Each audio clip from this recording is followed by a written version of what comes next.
3 del gráfico. Si alguien se anima a describir un poco.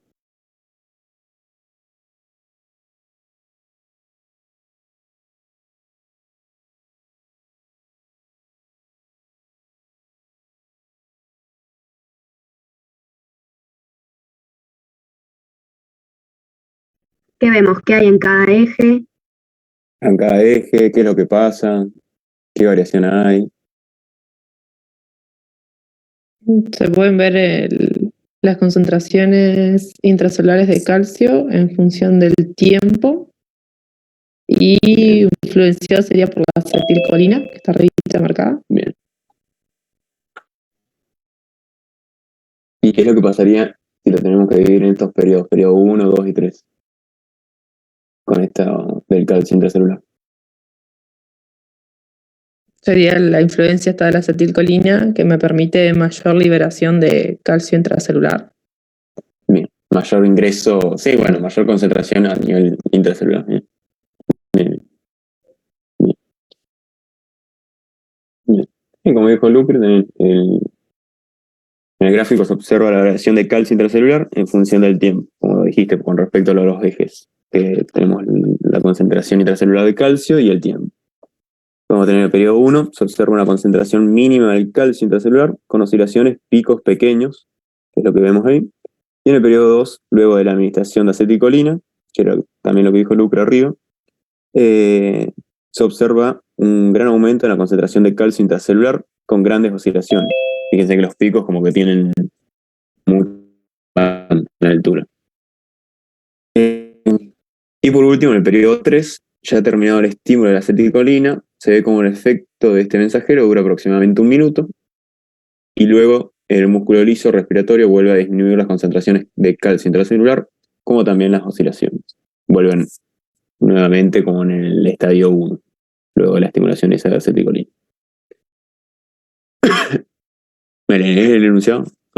A partir de la información precedente, analice los siguientes gráficos que muestran la relación entre acetilcolina con otras variables. Delta es el área de la vía aérea, describe los resultados y construye una conclusión. Bien. En este también, lo mejor es también dividirlo ahí en distintos periodos. En uno con respecto a la acetilcolina, como viene en el gráfico anterior, y en el otro en cuanto hay una variación en esta delta área. Lo pueden más o menos explicar. También se relaciona con el gráfico anterior.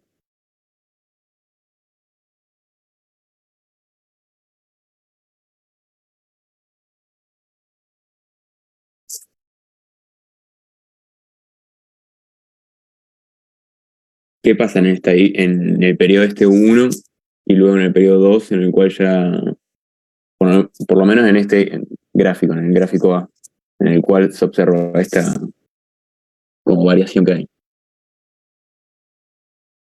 ¿Qué pueden decir? ¿Qué pasa con esto del área delta?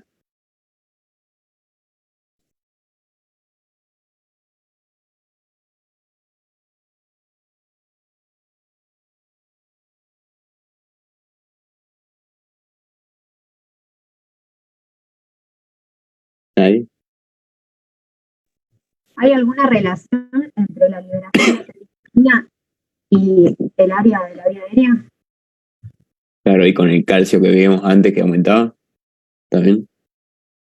Pueden llegar a relacionarlo también con algún otro músculo. Recuerda que estamos acá hablando a nivel del músculo liso de la vía respiratoria. ¿Qué pasaría con ese aumento de calcio? ¿A qué favorecería?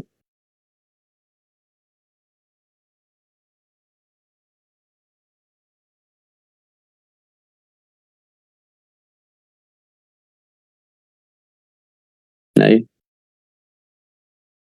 Bueno, lo que vemos es una disminución en la delta área en el primer gráfico. Y en el segundo, bien, esto no lo busqué en el borón y tampoco estaba, no lo explicaba bien, porque es que se genera un aumento en el área. Sería. Y la conclusión que podemos llegar a sacar es que la acetilcolina lo que va a generar es que se provoca una vasoconstricción una vasoconstricción, perdón, no, una broncoconstricción generada por la contracción del músculo liso de la vía aérea. No sé si pudieron ver a nivel, no lo preguntaba acá en la guía, pero bueno, qué receptores y a qué están acoplados estos receptores de la aceticolina. ¿Pudieron ver algo de eso? O después de esto también los pueden llegar a tomar, de hecho lo pueden tomar. ¿Qué tipo de receptores hay? ¿A qué están acoplados? ¿Qué es lo que te van a generar?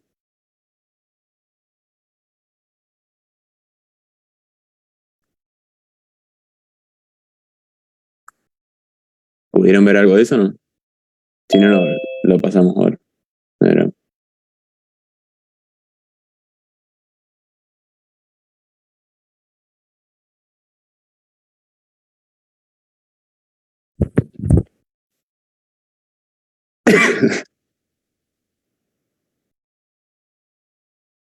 ¿Van entendiendo hasta ahora lo que está diciendo Bruno? Porque con los gráficos parece medio feo y parece que si no leyeron no lo pueden contestar, pero en realidad es más de lo mismo que vienen viendo desde biología. ¿Se acuerdan de histología? Que en los bronquios y en la vía aérea hay músculo liso y que el músculo se contrae. Entonces, enganchándolo así, se puede ir contestando aunque por ahí no hayan leído o no hayan hecho los ejercicios de la guía. Perdón, ¿puedes repetir, o sea, lo puedes volver a explicar el punto anterior del gráfico? sí, bueno. Está relacionado también con el anterior, que era el de calcio, que genera la aceticolina, un aumento del calcio. En este gráfico lo que vamos a ver es que esa aceticolina lo que te va a generar es un cambio en el área, que sería el diámetro, por así decir, de la vía aérea, como está dibujado acá abajo. Este es el normal, pónganle. Y si se le estimula a los bronquios con la aceticolina, lo que te va a generar va a ser una disminución del diámetro, que es lo que se conoce como broncoconstricción. ¿Se entiende ahí o no? Que es lo que vemos acá reflejado. Esta disminución que hay acá del delta área que hay. ¿Se entiende o no? Sí. Es como que el músculo que va a estar en la vía aérea, lo que va a generar es la contracción de él y te va a generar la disminución del área. Es lo mismo que pasa en los vasos, es lo mismo. Y bueno, lo de los receptores que le decía, vamos a tener que a nivel de los bronquios vamos a tener receptores M3, que van a generar la broncoconstricción, como vimos arriba. Y estos receptores M3 van a estar acoplados a la proteína GQ, que lo que te va a generar es, a través de la estimulación de la fosfolipasa C, aumento de IP3, que ese aumento de IP3 va a provocar a nivel del retículo, como habíamos visto también en el primer punto creo que era, la estimulación para la liberación del calcio. Lo que te va a generar es la liberación del calcio, aumento del calcio intracelular, como habíamos visto en el punto 2, y ese aumento del calcio intracelular va a generar contracción del músculo liso, generando así la broncoconstricción y disminuyendo el área, como habíamos visto en el punto anterior. Bueno, ahí está el recorrido de la estimulación de la proteína.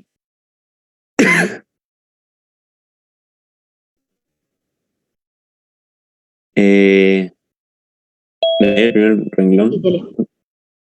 Inicialmente, la contracción citosólica de calcio aumenta desde los niveles basales, oscilando entre 100 y 200 nanomoles, ¿sería? Hasta 800 a 1000 nanomoles. Este cambio brusco y rápido, dado por las reservas intracelulares, es responsable del desarrollo de la tensión en el músculo liso respiratorio y es seguido por una meseta sostenida caracterizada por niveles de calcio ligeramente por encima de los valores en reposo, que se asocia con el mantenimiento de la tensión.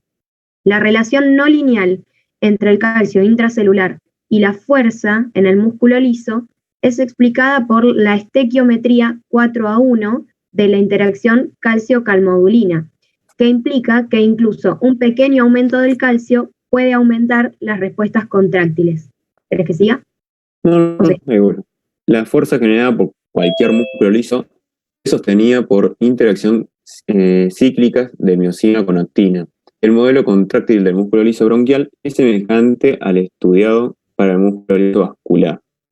El mecanismo de filamentos deslizantes en los puentes cruzados de filamentos de miosina y actina con proteínas quinasas reguladoras y disfrutosas que controlan su interacción, ya visto por usted en histología. La velocidad de los puentes aumenta inicialmente, pero luego se reduce sustancialmente en el músculo liso. El fenómeno de enganche surge a medida que los puentes cruzados de ciclos rápidos son reemplazados progresivamente por puentes de enganche de ciclo lento. Si se les da suficiente tiempo a una longitud muscular fija, donde el puente de enganche no es más que una cabeza de miosina cuya cadena ligera reguladora de 200 kilodalton se desfosforila mientras permanece adherida a la actina y mantiene la fuerza. En condiciones de carga isotónica, a niveles fisiológicos de carga, el acortamiento muscular es más rápido al comienzo de la contracción, pero un acortamiento apreciable continúa durante al menos 10 minutos desde el inicio del estímulo contráctil. Bueno, es complicado pedirles más o menos. Bueno, si lo ponen más o menos el gráfico, que es lo que dibujaron y eso, la joya. Pero por lo menos me pueden decir qué ejes tendría este gráfico, más o menos.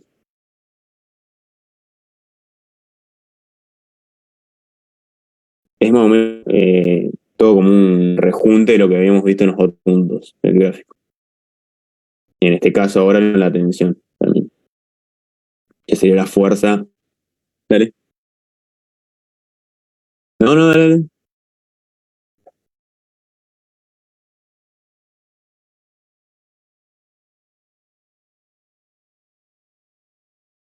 Bien.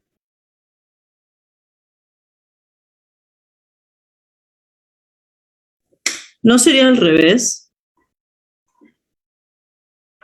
Sí. Y podríamos ponerlo, a su vez también, en vez de poner la tensión también en el eje de la X, poner como un segundo I para provocar también así como que a lo largo del tiempo. Entonces nos va a quedar en la X el tiempo, nos quedaría. Para ver qué es las variaciones que vamos a tener. Por un lado, el calcio intracelular, que era lo que veíamos acá en el primer párrafo, lo que leyó Sol, y después, gracias a ese aumento de calcio, también se le va a generar un aumento en la tensión. Y a su vez eso se va a ver reflejado a lo largo del tiempo. Y qué, bueno, más o menos lo fuimos charlando, pero ¿qué sería lo primero que pasaría? ¿Primero la generación de la tensión o el aumento del calcio intracelular? ¿Saben más o menos eso o no?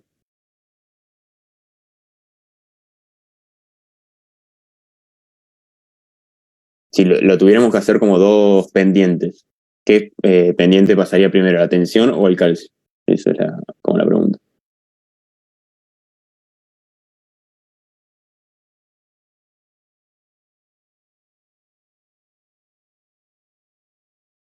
Bien, bien, bien. ¿Por qué?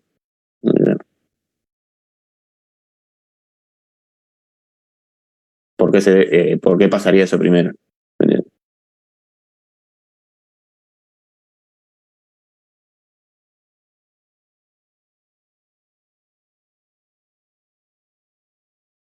Bien.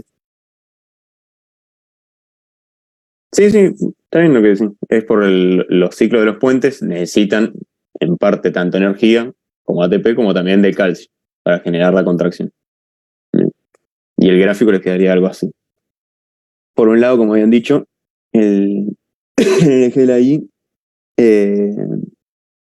la concentración de calcio intracelular. Por otro, la tensión, que también nos va a variar con respecto a lo largo del tiempo. Vemos que primero lo que ocurría, como dijo Enzo, creo que era, el aumento del calcio. Luego se van a formar los puentes cruzados, que es la velocidad de formación de los puentes. Y por último, la tensión, la generación de esa fuerza que va a generar estos puentes. Y eso era lo que se veía en los otros gráficos como la disminución del área, porque se van a contraer y van a generar la broncoconstricción.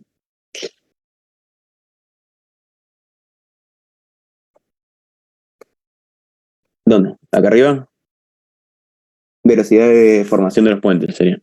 Que primero se tiene que generar la formación de los puentes. ¿Se acuerdan que acá habíamos dicho como que primero pasan uno por esto que tiene un pico más ascendente acá? Es porque vamos a tener los puentes rápidos, la formación de los puentes rápidos. Y luego se van a empezar a enlazar los puentes lentos. Ese sería. ¿Qué es lo que dice acá? La velocidad de los ciclos del puente aumenta inicialmente, pero luego se reducen sustancialmente, que es esto que vemos acá.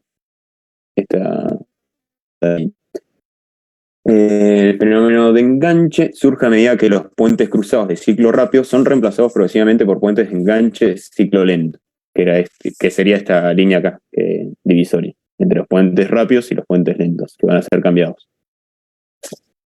¿Se entiende? Bien. Cualquier cosa, consulta. Bien. Punto 4. Existe heterogeneidad en las propiedades mecánicas en las células del músculo liso de las vías respiratorias. El denominado tipo 1, con una longitud media de 110 micrones, predomina en la tráquea, y el tipo 2, con una longitud media de 200 micrones, está presente en mayor porcentaje en los bronquios. Las propiedades mecánicas de estos dos tipos celulares de fibra muscular lisa respiratoria resultan diferentes. In vitro, el tipo 1 se acorta en un 28% de su longitud original en respuesta a la estimulación máxima, mientras que células de tipo 2 se acortan en un 58%. Aplicando sus conocimientos biofísica sobre tensión longitud de las fibras musculares, explique el impacto funcional de la diferencia. ¿Lo pudieron ver eso? No, más o menos.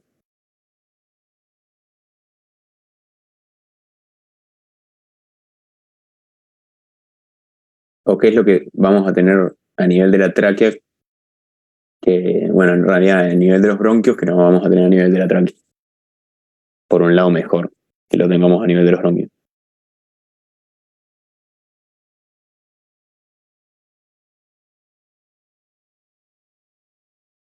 ¿Qué va a provocar que tengamos estas células de tipo 2 a nivel de los bronquios que no tiene a nivel de la tráquea, que son las de tipo 1? ¿No impactaría a nivel de la elasticidad no quiero decir del material, del tejido? Bien. ¿Cómo lo explicas eso?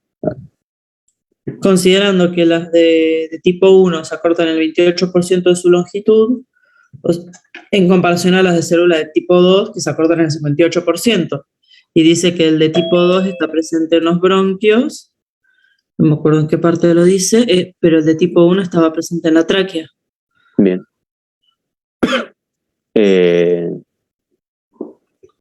Y si lo tenemos que relacionar con los otros puntos, como por ejemplo el de las áreas, ¿en cuál se vería más como disminuida el área cuando se estimulan estos músculos, estos tipos de células?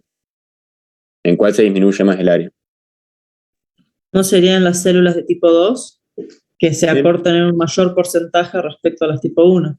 Bien, entonces podemos decir así como que a nivel del bronquio vamos a tener una mayor regulación del flujo aéreo, por así decirlo. Y a su vez también de la tráquea, otra de las, como que imposibilita la contracción, por así decir, también es la estructura, que es como con los anillos de cartílago que tiene, van a impedir también la contracción. Vale, pues el impacto funcional entre las fibras tipo 1 y 2 se debe a la capacidad que éstas tienen de contraerse, disminuyendo así el área de la vía aérea. A nivel de la tráquea vamos a ver que esta contracción no es tan efectiva como si lo es a nivel de los bronquios, como hemos dicho. También se estudió el efecto del alargamiento y acortamiento de las fibras sobre el desarrollo de tensión en los segmentos bronquiales humanos. A partir de su conocimiento de viscoelasticidad de la unidad temática 2, interprete los resultados. En este también lo vamos a dividir así. ¿Y alguien lo podría más o menos explicar lo que ve en el gráfico? Con respecto a, no sé, en el periodo 1, 2 y 3, relacionado hacia las variables que tiene el eje, los ejes.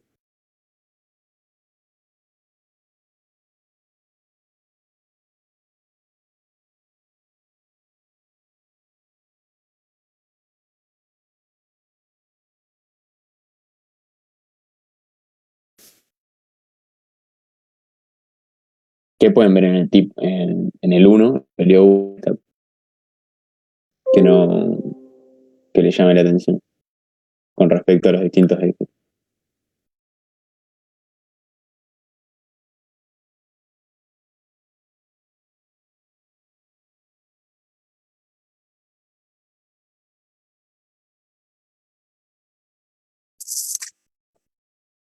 De lo que están viendo, o sea, de lo que ven ahí, por más que no lo hayan hecho.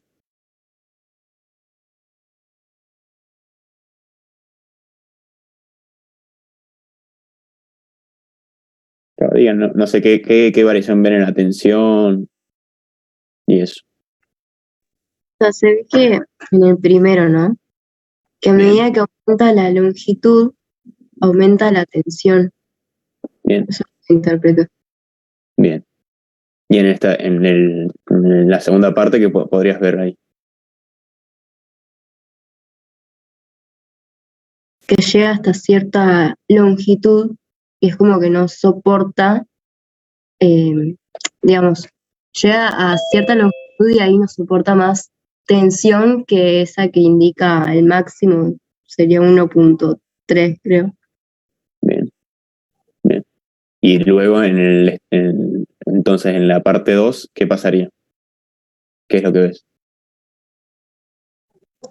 Que vuelve, o sea, a la longitud que tenía antes. Empieza a volver, no es que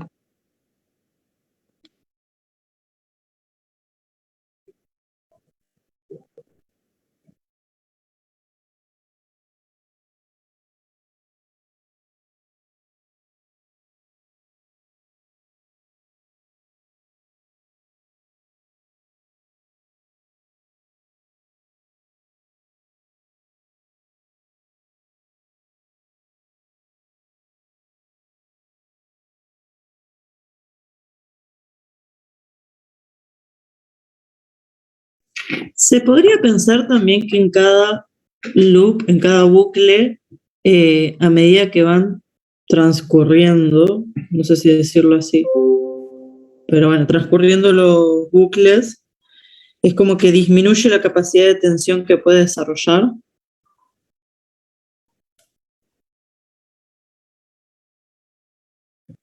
Bueno, a Bruno se le fue el internet, así que lo esperamos un rato que vuelva.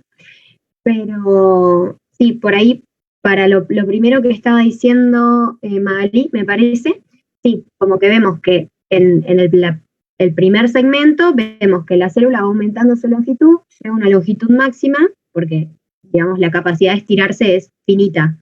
Y ahí vamos viendo cómo la tensión aumenta. Y después, cuando se empieza a cortar, vemos que esa longitud primero cae, ahí volvió, vemos que cae rápidamente, digamos, no vuelve la tensión con la misma curva a medida que se acorta la fibra. Y Pamela había hecho una pregunta, ¿la querés repetir? ¿Escuchás, Bruno?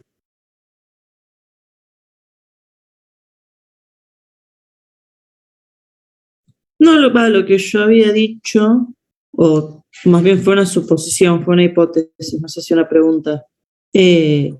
¿Lo hago? ¿Lo hago? Sí, sí. Ah, te has Era iniciado, perdón. que en el bucle 1 se podía observar, en el loop 1, como que la fibra podía soportar mayor tensión, podía desarrollar, perdón, mayor tensión. Y a medida que iban transcurriendo los bucles, como que la tensión, la capacidad de desarrollar tensión iba disminuyendo. Yo lo vería como digamos, como el vértice que tiene cada bucle en la esquina superior derecha, por ejemplo. Ahí. Bien. Claro, como que se va fatigando, vos decís. Algo así. Sí, ahí está. Eso. También, es otro aporte más. Bien, bien, bien. Bien, yo lo que está bien, buenísimo el aporte, pero lo que quería ver que supieran bien era en uno solo, en un loop solo, por ejemplo. Esto que habíamos dicho, que en el periodo 1 lo que generaba más era tanto aumento de la tensión como de la longitud. En el periodo 2, una disminución en la tensión y no tanto de la longitud. Y en el periodo 3, no hay mucha variación en la tensión, pero sí de la longitud. ¿Qué es lo que pusimos acá? El gráfico muestra la tensión en el músculo liso bronquial en función de la longitud de la fibra. Durante el periodo 1 se ve cómo aumenta directamente proporcional la tensión con respecto a la longitud de la fibra, que es esto que habíamos visto, que aumenta tanto la tensión como la longitud. Que durante el periodo 2 vemos cómo disminuye la tensión sin modificar en gran nivel la longitud de la fibra, que es esto que vemos que a nivel del eje de las X no modifica mucho la longitud. Fíjense que ahora varía 0,1 capaz en la longitud, pero en tensión varió bastante, varió casi 1. Y en el periodo 3 hay una disminución en la longitud de la fibra sin verse cambios en la tensión, que es esto de que en la tensión, fíjense que va de 0,5 a que será 0,3, pero la longitud casi se acorta al inicio de la fibra. ¿Alguna consulta con respecto a esto? Está buenísimo lo del aporte de los distintos loops, dije. Si no seguimos. Ahora vamos al último. Sol, ¿me lees el primer perfil? Sí. Dice, el músculo liso de las vías respiratorias tiene la propiedad de generar la fuerza máxima en un amplio rango de longitud. Se denomina propiedad de adaptación de la longitud, también plasticidad, acomodación o adaptación mecánica. Y es un proceso relativamente rápido. Particularmente en el bronquial se dan principalmente cambios de longitud ante las fluctuaciones temporales de carga. Bien, gracias. ¿Qué condiciones son las que modifican la carga del músculo liso bronquial? ¿Pudieron verlo eso más o menos? ¿O pensarlo más o menos en qué situaciones cambiaría?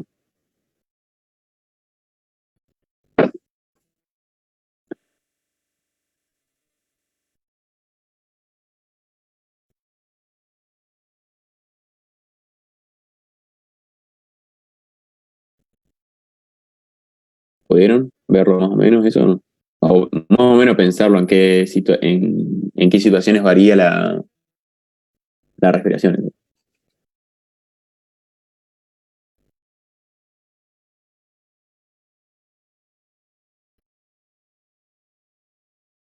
También lo pueden llegar a relacionar con algún otro, no sé, a nivel del sistema cardíaco, que también puede llegar a afectar a nivel respiratorio. ¿Por carga se entiende tensión? Sí, en parte.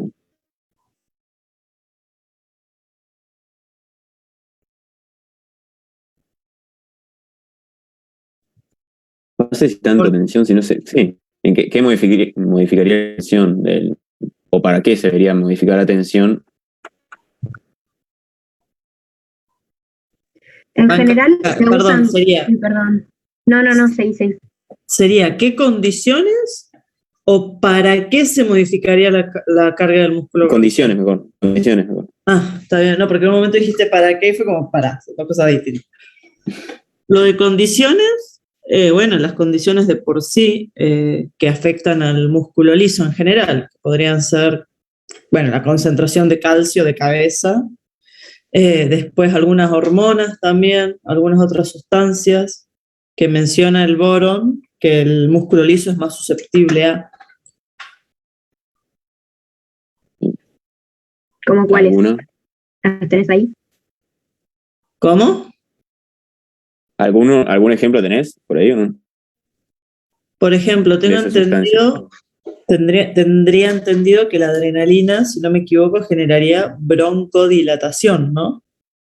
Muy bien, bien. Siendo bien. la adrenalina una hormona que afecta al músculo liso, a diferencia, por ejemplo, el músculo cardíaco o el músculo esquelético. Bien. Es como la contraposición de lo que habíamos visto antes de la acetilcolina, que lo que te generaba era la broncoconstricción. Y ahí viene como dos divisiones del sistema nervioso autónomo, el simpático y el parasimpático. Que el simpático lo que nos va a liberar va a ser la adrenalina, que es lo que vamos a ver después más adelante del sistema nervioso. Y también vamos a tener el parasimpático, el cual va a liberar la acetilcolina. Bien. Y por esto de las distintas situaciones. Después lo van a ver como que en casos de lucha o huida. Y bueno. Pero bien, eso. Y a su vez algo más también, que por ejemplo en lucha o huida vamos a necesitar también que es necesario como para que funcionen los músculos.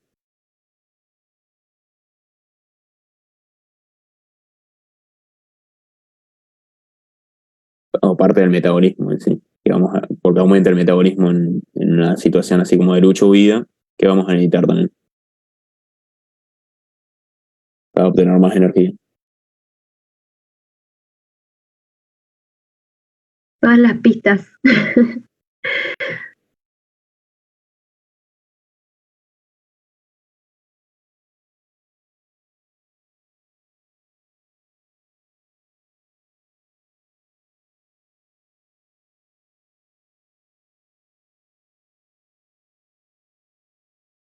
Me sale decirte la glucosa o la adrenalina, pero creo que las dos estarían bien. Claro, Bruno iba al combustible de la célula, a la glucosa y entonces después de la glucosa, como dijo Enzo, el ATP. Bruno, andás medio trabado.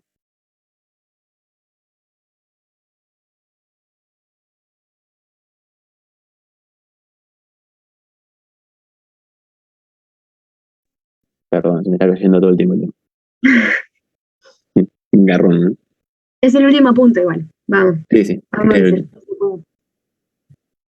Bueno, vamos a tener variaciones en la presión de oxígeno y de dióxido que nos van a generar. Las de oxígeno van a provocar un aumento en la estimulación del músculo liso y el dióxido también. Estimulación del sistema nervioso, como habíamos dicho, del simpático, como había dicho la compañera. Vamos a tener la parte de la noradrenalina o la adrenalina también, que va a afectar al músculo liso respiratorio. Y el parasimpático, lo que vamos a tener ahí, el mensajero, va a ser la acetilcolina, como habíamos visto en los puntos anteriores, generando la broncoconstricción. Y en la simpático la broncodilatación, porque se va a requerir más oxígeno. Las fluctuaciones de la carga inducen importantes y rápido, en minutos, cambios plásticos en la dinámica de la organización de los filamentos contráctiles y citoesqueléticos. Así se adapta a diferentes longitudes musculares. A partir del modelo adjunto interpreta el proceso. Pueden más o menos sacar una conclusión de qué es lo que se ve acá, por ejemplo en la fibra 1 y en la fibra 2, qué es lo que sucede, qué cambio es lo que pasa.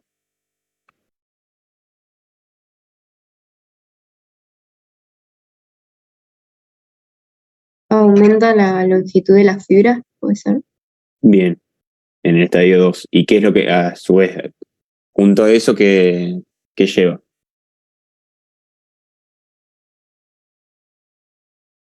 ¿A qué conlleva ese aumento de la longitud? Que también se ve en el gráfico.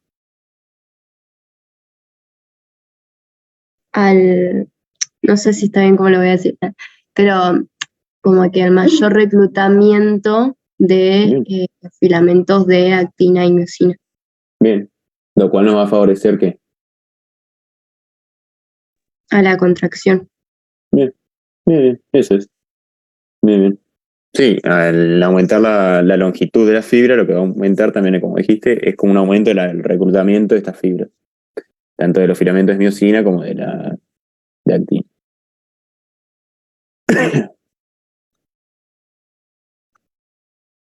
Entonces, con longitudes menores de la fibra muscular, la tipo 1, se requiere de menor actividad de unidades contráctiles. Y en cambio, con la longitud mayor, como se ve en la tipo 2 en el gráfico, se requiere de una mayor cantidad de unidades contráctiles. Este proceso se denomina adaptación a la longitud. El objetivo de esto es alcanzar la misma tensión a distintas longitudes de la fibra.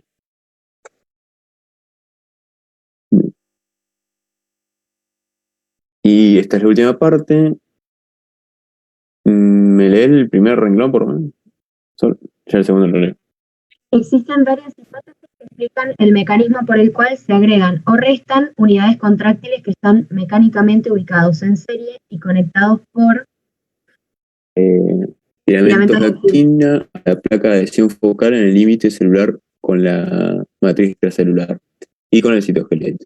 Es un estado continuo de remodelación. Los filamentos de actina también están unidos a cuerpos densos que corresponden a los discos Z de los músculos esqueléticos, y así se transmite la fuerza entre el aparato contráctil y la matriz extracelular. La conexión de la actina a la placa de una serie de proteínas que incluyen vinculina, talina, alfa-actina y paxilina, además de integrinas de transmembrana. La activación de la integrina conduce a la reorganización del citoesqueleto, la polimerización de actina y miosina y el reclutamiento de proteínas alcanzadoras que participan en el desarrollo de la tensión. La activación de la integrina induce la activación de fosfoquinasa A y la activación de eventos de señalización que conducen a la contracción y también activan vías de señalización mecanosensibles que culminan en una polimerización de actina y miosina. También se hipotetiza que existe la evanescencia del filamento grueso, que se disuelve parcialmente durante la que construye un modelo a partir de todo este texto que vimos recién.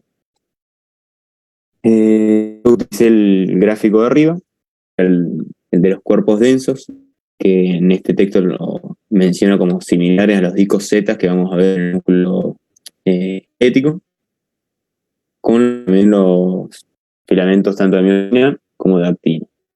Y a su vez también en los cuerpos densos estos vamos a ver que existen otras proteínas que son la vinculina, la talina, la actina y la paxilina, y a su vez las integrinas. Y al estimularse las integrinas por la contracción, se va a generar una reorganización del citoesqueleto, una polimerización de actina y miosina que va a favorecer, como habíamos visto en el gráfico anterior, que va a provocar un reclutamiento de actina y miosina de los puentes.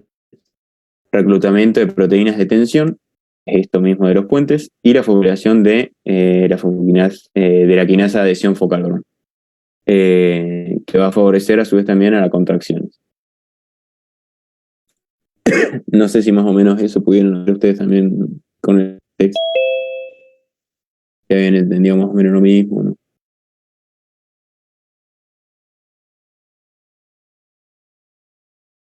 Bueno, eso era toda la guía, chicos. No sé si queda alguna duda o algo.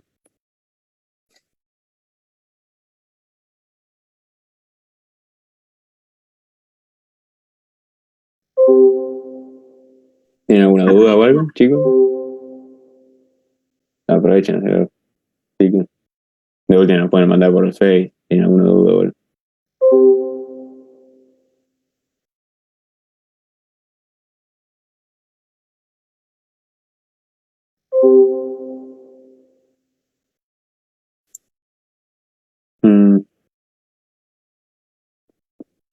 Creo que fisiología humana, ¿o no? Sí, creo que sí. A ver, ahora lo busco en el grupo. Manda el link, dale, si podés.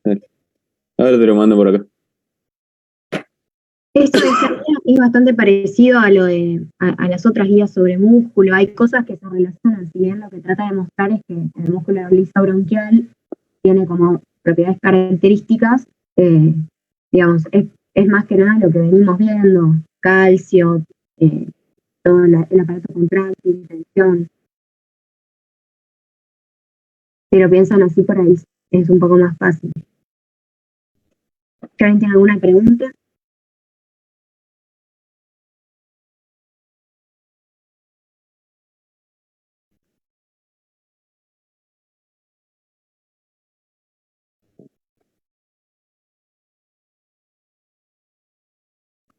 Recording Si tienen alguna duda, stopped. hagan ahora, igual. Chicos, adelante. Y si no, bueno, después, si lo pueden llegar a